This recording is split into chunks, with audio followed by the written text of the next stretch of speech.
Tuokenaria deka uchiel nono kao kamano bende nyalo yudo wa e mbui mopogore. Wantie achiel kachiel e mbui mar YouTube Ramogi TV, achiel kachiel e mbui mar Facebook bende Ramogi TV, iyudo kacha e mbui mar X kachiel kod Instagram. Nyinga Simfrozo Kinda, jaloko marwa en Wilson Ochuka.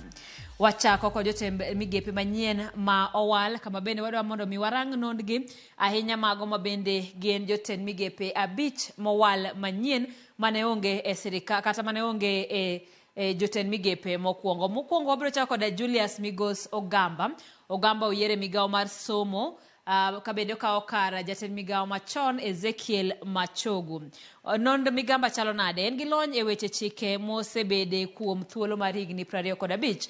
Kopogore koda mano, wadwani mondo mi warang sombe. Migamba nitiere kod postgraduate diploma e weche mag chike Kenya, kowuok e Kenya School of Law, kama bende nosome kind higa mar 1992 nyaka 1993. Bende nitiere kod Bachelors of Law kowuok e mbalariany ma Nairobi, kama nosome higa mar 1988. Gin tije mage ma bende Ogamba osetimo. Osebedo senior partner kata nyaka sani en senior partner Migos Ogamba and Waudo Advocates, mano chakre e thuolo mar kata higa mar 1993. Tok mano bende osebedo jakom mar Kenya Electricity Generating Company Kengen, ma bende ne entiere nyaka koro welo makamano ne otimore nyaka Ramogi wadhi nyime. Mano jatend migawo mar mowal ne lemo mar somo. Mar ariyo wadwa ng'iyo jatend migawo mowal e migawo mar thieth Debra Mlongo Barasa kabende en jatend migawo makoro kopuodhe to dhi kawo kar jatend migawo machon mar weche mag thieth Susan Nakhumicha. En laktar e lony mar yedhe kod tuoche malandore mosetimo kuom higni 15. Kopogore gi mano bende osetiyo e osiptende piny owacho mag ji giwegi kod riwruoge mag oganda.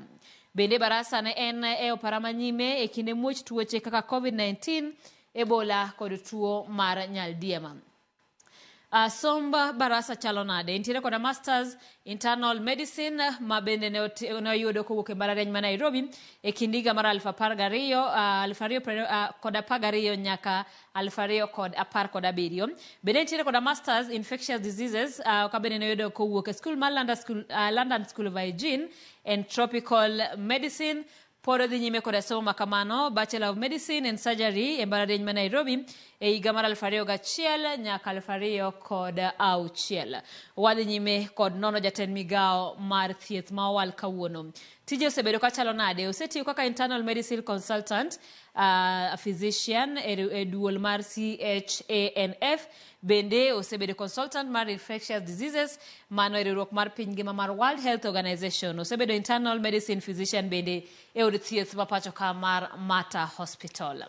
Wadhi nyime kod jatend migawo mar adek ma owal kawuono, mano Eric Muridhi Mugam, ma bende wal e migawo mar pi. Eric en civil engineer gi lony mar higni 8 ahinya e sekta mar pi. Warangane to somo mar Eric chalo nade? Entiere kod Masters of Civil Engineering, Water Resources kowuok e mbalariany ma Nairobi, nosome kind higa mar 2018 nyaka 2022. Bende entiere gi Bachelor's Degree e Civil Construction Engineering, noyudo e mbalariany ma Nairobi e kind higa mar 2011-2016. Kopogore koda mano bende Eric Muridhi tije chalo nade? Osebedo jalup project engineer water sanitation development project. Bende osetiyo kaka assistant project engineer Kimawasco. Osetiyo kaka design engineer e Kenya Town Sustainable Water and Supply Sanitation Program. Mano jatend migawo manyien moyier e migawo mar pi. Wadhi jatend migawo machielo ma en Andrew Muhia Karanja koro donjo e migawo mar pur kopuodhe. Obiro kawo kar jatend migawo machon mar pur Mithika Linturi. Karanja nigi lony mar higni 36 e weche mag dongruok mar pur. Kopogore koda mano, sombe en gi PhD e chenro mag Development Economics and Policy kowuok e mbalariany ma Netherlands e kind manos oyudo e kind higa mar 1998 nyaka higa mar 2002. Entiere kod Masters e weche mag pur, Agriculture Economics kowuok e mbalariany ma Nairobi, manosome kind higa mar 1987 nyaka 1991. Entiere gi Bachelors in Agriculture bende kowuok e mbalariany mar Nairobi. Mano jatend migawo manyien mar pur. Tije chalo nade? Osebedo lead economist, State Department of Livestock. Bende osetiyo kaka lead consultant enono chwalo omenda ne jopur puothe mikwoe pi mano pod e migawo mar pur e sirikal ma pacho ka. Osebedo senior agricultural economist e World Bank bade ma Nairobi. Bende osebedo achiel kuom jotene mag timo nonro e mbalariany mar Egerton Tegemeo Institute. Nyakoromo gi wadhi jatend migawo machielo ma bende en wendo ma owalo odiochieng' ma kawuono, mano Margaret Nyambura Ndung'u, ma bende koro yier e migawo mar tudruok. Ma en migawo ma bende yande omaki kod jatend migawo machon Eliud Owalo. Sani koro ochiwe ne Margaret Nyambura.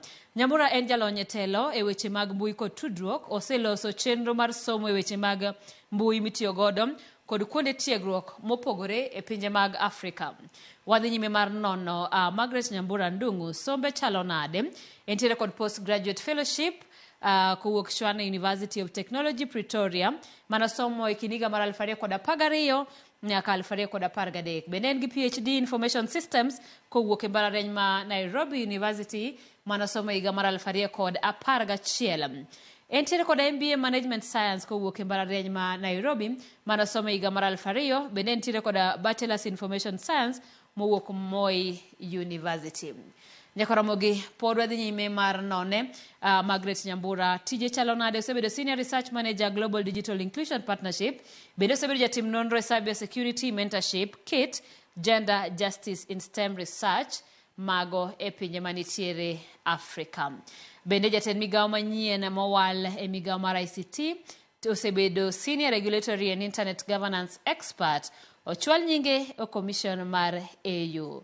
Jalony bende osebedo jalony mar ICT Authority e migawo mar somo. Nyakoromogi mago gin nonro mar jotend migepe 5 ma owal manyien odiochieng' ma kawuono kod jatend piny William Ruto ka bende girito mar mondo mi obi opuodhgi.